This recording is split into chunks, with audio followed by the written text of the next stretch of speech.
Guys, welcome back to my YouTube channel जिसमें मैं 2 महीने में एक बार वीडियो पोस्ट करती हूँ। उसके बाद मैं बोलती हूँ कि I'll post consistently, I'll be consistent, don't worry. and it's a very big joke. But today I'm going to tell you all the story why I got myself a new iPhone. तो मैं थोड़ा flashback देना चाहती हूँ ये story start करने से पहले। मेरे पास ये फ़ोन से पहले मेरे पास जो फ़ोन था वो था iPhone 13 128 GB जो मैंने ख़रीदा था 13 नवंबर 2022 में। वो मेरा सबसे फेवरेट इतना सेक्सी दिखने वाला फ़ोन था। ओ माय गॉड, मेरा फर्स्ट लव था वो फ़ोन। वो फ़ोन ने मुझे मेरे बहुत सारे ऐसा लाइफ का ग्रोथ देखा है, बहुत सारे चीज़ें देखी है। तो लाइक वो टाइम था जो मेरा सा पीक वाला जो टाइम होता है ना कि सब ग्रोथ वाला टाइम, पीक वाला टाइम, वो देखा है मेरे फ़ोन ने। तो इसके लिए वो हमेशा मेरे लिए बहुत स्पेशल होगा। एंड उसका जो बॉडी था वो इतना सेक्सी दिखता था। Oh my god, जो कलर था फैब।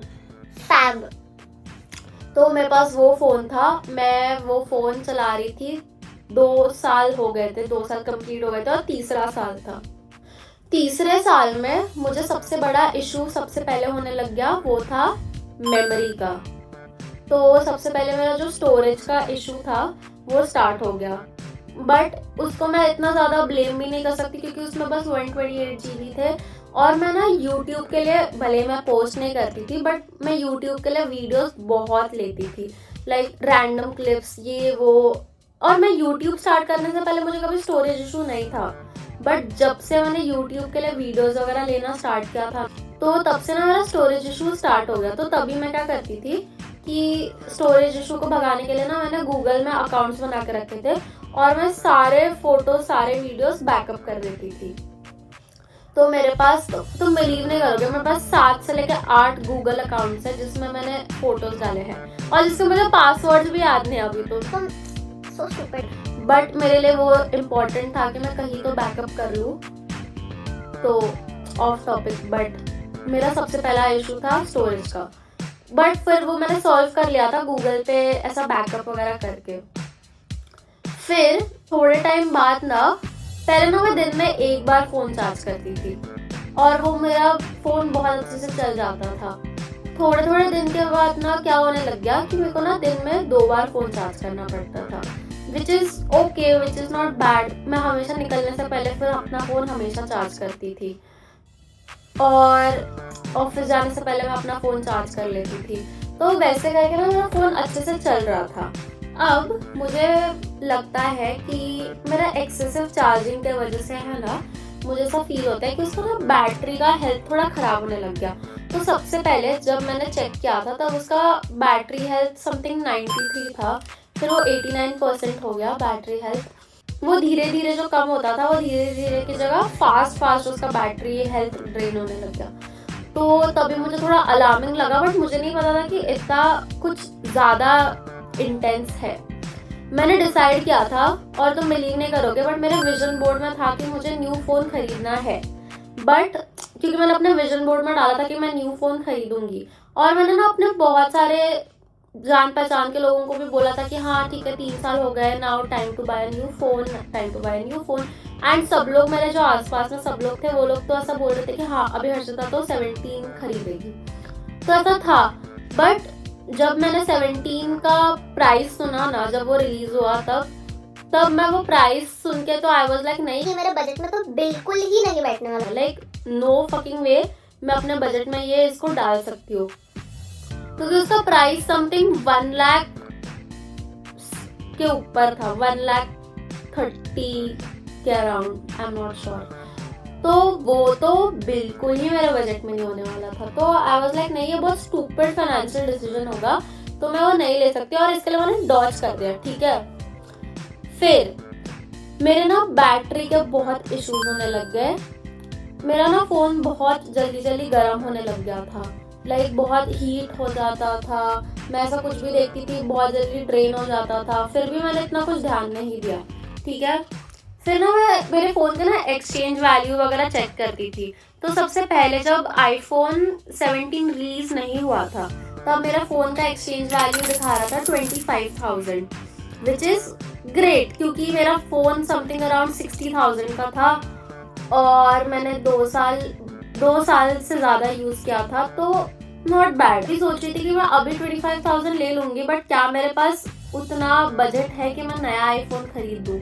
तो इसके लिए मैंने हमेशा निगलेक्ट किया, बट फिर भी मुझे लोग बोलते थे कि ओ हर्षा का न्यू फोन बात आती है सितंबर के एंड में, ठीक है। सितंबर के एंड में है ना, एक दिन मैं ऑफिस से घर आ रही थी और मेरा फोन ना 3% पे था। एंड मेरा फोन का क्या होता था ना कि मैं बहुत खराब वे में यूज करती थी। लाइक मैं अपने फोन के बैटरी को, जो कि मैंने बहुत लेट इन लाइफ सीखा कि अपने फोन के बैटरी को इतना ज्यादा भी ड्रेन नहीं करना चाहिए, तो मैं 0% पे आने तक का भी वेट करती थी।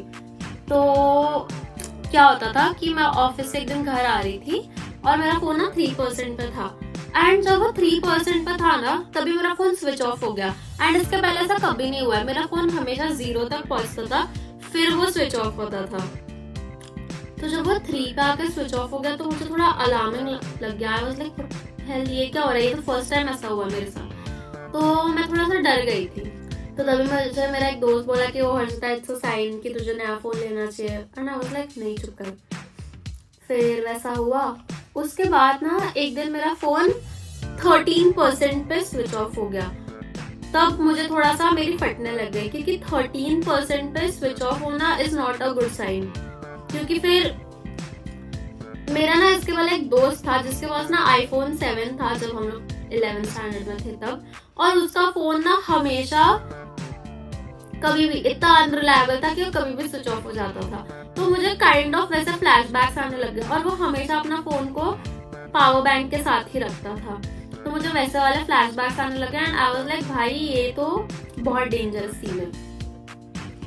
तो मैंने ना 2-3 लोगों से पूछा कि क्या करूं मैं, बैटरी रिप्लेस कराऊं क्या या फिर क्या कराऊं। तो मुझे ना एक जन ने बोला कि जब तुम अपना फोन खोलोगे ना बैटरी रिप्लेस करने के लिए व्हाटएवर, तभी ही तुम्हारा जो रीसेल वैल्यू है ना वो थोड़ा कम हो जाएगा। उससे अच्छा तुम वो ले लो, मैक्स सेफ का चार्जर होता है ना जो तुम हमेशा अपने फोन के पीछे लगा सकते हो, वो ले लो, वो ज्यादा बेटर होगा। तो आई वाज लाइक ठीक है। तो मैं वो भी एक ऑप्शन कंसिडर कर रही थी। जब वो वाला सीन हो रहा था ना तब मैं और मेरी दोस्त वेलेंसिया हम लोग एक दिन यूनिकॉर्न स्टोर गए थे चेक करने के लिए कि मुझे बैटरी रिप्लेस कराने का कितना मिलेगा। अभी बैटरी रिप्लेस कराने के साथ सीन ये था कि बैटरी रिप्लेस कराने के लिए अगर तुम्हें तुम्हारा फोन देना है तो तुम्हें एक पूरे दिन के लिए देना पड़ता है। अब उसमें एक प्रॉब्लम थी कि मेरा जो ऑफिस टाइमिंग है वो है सुबह 10 बजे से लेके 6 बजे तक का। तो अगर मुझे वो ड्रॉप करना रहता तो मुझे कुछ तो हाफ डे ऐसा कुछ तो लेना पड़ता क्योंकि उनका स्टोर ही स्टार्ट होता है 11 बजे। तो वो एक ऑप्शन थोड़ा हट गया था और वजह से ना वो थोड़ा पोस्टपोन टाइप्स हो गया था। वो टाइम तक मैं श्योर थी कि मैं अपने फोन का जो बैटरी है वो रिप्लेस कराने वाली हूँ, ठीक है। तो न्यू फोन का तो कहीं तक नामो निशान नहीं था। अब वो हो गया और जब हम वो वाले दिन गए थे हम यूनिकॉर्न स्टोर तब हमने मेरे फोन का रीसेल वैल्यू देखा था तो वो बता रहा था 18,000, विच इज बहुत कम कंपेयर टू जो मैंने सितंबर में 25,000 देखा था उसके कंपैरिजन में बहुत कम था। बट फिर भी आई वाज लाइक ठीक है, अब मेरा ना बैटरी का इशू हो ही रहा है तो फिर मैं क्या ही बोलूं। अब उस चीज के कारण मैंने थोड़ा पोस्टपोन कर दिया क्योंकि मुझे टाइम नहीं मिल रहा था। अब मेरा बैटरी का और इशू होने लग गया। तो पहले मेरा 13% पे हो रहा था, अब मेरा बैटरी 60% पे, जब मेरा फोन 60% चार्ज रहता था तभी स्विच ऑफ होना स्टार्ट कर दिया। एंड ये बहुत स्कैरी सिचुएशन था क्योंकि तुम इमेजिन करो कि तुम अगर कहीं बाहर हो और तुमने ये सोचा कि वो मेरा फोन 70% चार्ज है क्या ही होगा, और वो 60% पे अगर स्विच ऑफ हो रहा है, विच इज वेरी स्कैरी। मतलब तुम रिलाई नहीं कर सकते अपने फोन पे, ऐसा सिचुएशन है। तो वो टाइम पे मैं वापस गई देखने के लिए कि क्या है वगैरह वगैरह। एंड तभी है ना मेरे फोन में ना थोड़ा थोड़ा फिजिकल डैमेज होना स्टार्ट हो गया था, ठीक है, जो मैं तुम्हें बाद में बताऊंगी कि वो क्या था। तो उस दिन मैं गई, उस दिन मैंने पूछा कि क्या है सीन बताओ ये वो। तो वो ना जो स्टोर में जो थे भैया, उन्होंने मुझे बताया कि देखो तुम्हारा ना फिजिकल डैमेज होना स्टार्ट हो गया है, तुम्हारा बैटरी फूल गया है, जिसकी वजह से तुम्हारा स्क्रीन ऊपर हो गया है थोड़ा सा। तो मैं तो डर गई, आई वाज लाइक ये क्या हो रहा है, व्हाट द हेल। तो तभी उन्होंने मुझे बोला कि देखो इसका अभी रीसेल वैल्यू और कम हो गया है क्योंकि तुम्हारा फिजिकल डैमेज होना स्टार्ट हो गया है।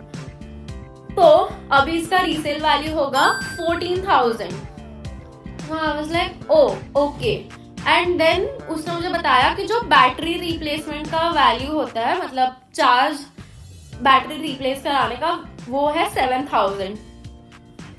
तो मैंने मैथ लगाई, मैंने ऐसा सोचा कि आईफोन 13 है, इसके बाद मैंने अगर इसका बैटरी रिप्लेस कराया 7,000 रुपीज देके, तो भी इसका जो वैल्यू है वो मुझे 14,000 से ज्यादा तो मिलने नहीं वाला। पहली बात तो मैं 7 जो भी मेरे को 19,000 मिल रहा था उससे कम आ गई हूँ मैं अभी 14,000 पे, ठीक है। अब 14,000 में भी मैं 7,000 खुद दे रही हूँ ताकि मेरा वैल्यू टिके रहे। तो मेरा तो बहुत नुकसान हो रहा है ना, तो मुझे वैल्यू तो 7,000 रुपीज ही मिल रही है उस पर भी, अगर मैं इन फ्यूचर उसको बेचूंगी तो भी। तो मेरी एक और दोस्त ने बोला कि इतना सब कुछ करने से अच्छा है कि तेरा उतना तो एक महीने का, मतलब अज्यूम कर अगर तूने फोन ईएमआई पे लिया तो उतना तो एक महीने का ईएमआई होता है, तो तू नया फोन ही खरीद ले। अब मेरा न्यू फोन खरीदने का थिंग ऐसा था कि देयर इज दिस थिंग, ठीक है, कि एक बार तुम एप्पल वाली फैमिली में आ गए ना तो तुम वापस एंड्रॉयड में नहीं जा सकते, बहुत डिफिकल्ट होता है स्विच करना, ठीक है। फॉर मी तो भाई है बिग थिंग। तो मैं लूंगी तो आईफोन, और मैंने ऐसा सोचा था कि अभी नेक्स्ट जो आईफोन लूंगी वो मैं उसका बेस मॉडल में नहीं, मैं उसका जो प्रो वर्जन होगा उसमें लूंगी, ये भी मैंने डिसाइड किया था। अब बस सीन ये था कि टाइमिंग बहुत खराब थी। अगर टाइमिंग थोड़ा मेरा साथ देती ना तो मुझे इतनी दिक्कत नहीं होती, क्योंकि तब तक मैं अच्छे खासे पैसे सेव कर लेती जिससे मैं खरीद पाती अपने आप से। अब टाइमिंग ही इतनी खराब थी कि मेरे पास पैसे ही नहीं थे, प्लस मैं ट्रिप पे जा रही थी, ठीक है। मेरा फोन खराब हो गया था और मैं ट्रिप पे जा रही हूँ, तो अब मेरे पास दो ऑप्शन है कि भाई मैं विदाउट फोन ट्रिप जाऊं या फिर नया फोन खरीद लूं, ठीक है। तो मैंने डिसाइड तो किया था कि मैं आईफोन में जो है वो प्रो वर्जन ही लूंगी। तो अब मेरा ऐसा था कि इधर मैं लूंगी 16 प्रो या फिर मैं लूंगी 17 प्रो, बट 17 प्रो मेरा बहुत बजट के बाहर था, बहुत बजट के बाहर था। तो मैंने 2-3 लोगों से बात की और देखा कि क्या हो रहा है वगैरह वगैरह, और मेरे पास बस 1 लाख रुपए की कमी थी फोन लेने के लिए, बस 1 लाख। तो हमने 2-3 लोगों से बात की कि क्या बेटर लग रहा है, क्या करना चाहिए। मैं ऐसा लोगों का ओपिनियन पूछ रही थी कि मुझे क्या करना चाहिए, क्योंकि ये पॉइंट में तुम ऐसे डिसीजन ऐसा फट से नहीं ले सकते, क्योंकि तुम्हारे लिए भी बहुत डिफिकल्ट हो जाता है ये चीजें। तो मैंने वापस फोन नहीं लिया था अभी, ठीक है, अभी, क्योंकि ना मेरे पास पैसे। हम स्टोरी के वो पड़ाव पे थे जहाँ पे मेरा फोन 60% पे स्विच ऑफ हो जाता था। अब मैं बताऊंगी तुम्हें नेक्स्ट लेवल क्रेजी शिट। मेरा फोन इतना ज्यादा खराब हो गया कि मैं अपना फोन चार्ज पे लगाती थी, फिर जब मैं उसको चार्ज से हटाती थी तब वो 1 मिनट बस चलता था और वो स्विच ऑफ हो जाता था। और अगर मुझे मेरा फोन वापस चालू करना है तो मुझे वो वापस चार्ज पे लगाना पड़ता था और फिर वो वापस चालू होता था। तो नाउ एट दिस पॉइंट वो फोन की तरह नहीं, वो एज अ पीसी चल रहा है कि तुम जितनी भी बार उसको प्लग इन करके रखोगे उतनी ही बार उतना ही टाइम वो चलेगा, नहीं तो वो चलेगा ही नहीं। तो उस दिन मैंने ऑफिस में विदाउट फोन गुजारा किया है। एंड उस दिन मैं बाहर भी जा रही थी एक दोस्त से मिलने के लिए, एंड उसको मैं फर्स्ट टाइम मिल रही थी। एंड मैंने उसको बोला कि यू आर कमिंग और no, tell me because I don't have a phone. And वो इतना कंफ्यूज था कि क्या बोल रही है ये। बट मैंने उसको फिर एक्सप्लेन किया कि देख भाई मेरा फ़ोन ख़राब हो गया है, ये वो, और मैंने उसको साफ साफ इंस्ट्रक्शंस दिए थे कि हम फू में मिलेंगे, फू के बाहर तू खड़े रहेगा और कहीं नहीं जाएगा। और फिर मैंने उसका नंबर ऐसा हाथ में लिख के रखा था, और मैंने अपने ऊबर का नंबर हाथ में लिख के रखा था, अपना ऊबर का OTP हाथ में लिख के रखा था, क्योंकि मेरा फ़ोन कभी भी बंद हो सकता है। तो वो दिन तो मैंने विदाउट फ़ोन गुजारा किया। फिर अभी सबसे बड़ा क्राइसिस ये था कि मैं वही वीकेंड के अगले वाले वीकेंड जा रही थी ट्रिप पे, गर्ल्स ट्रिप, 2 लड़कियां, विदाउट फोन। कैसे? पहले मैंने कंसिडर किया था कि मैं अपने मम्मी का फोन ले जाऊंगी या फिर विदाउट फोन ही चली जाऊंगी टाइप्स, बट नहीं पॉसिबल होगा वो तो अब मेरे पास बहुत छोटा टाइम फ्रेम बचा था डिसाइड करने के लिए कि मुझे क्या करना है। बस फिर मैंने अपनी बहन से बात की, पापा से बात की, थोड़ा बहुत इधर उधर लोगों से बात की, और डिसाइड किया कि मैं खरीद रही हूँ ईदर 16 प्रो या फिर 17 प्रो। ठीक है, हम जिस दिन वो शॉप में गए खरीदने के लिए, तो जो 16 प्रो 17 प्रो का प्राइस डिफरेंस था ना, वो बहुत ही मिनिमल था, लाइक बहुत ही मिनिमल, मतलब था ही नहीं, ऐसा समझो तुम।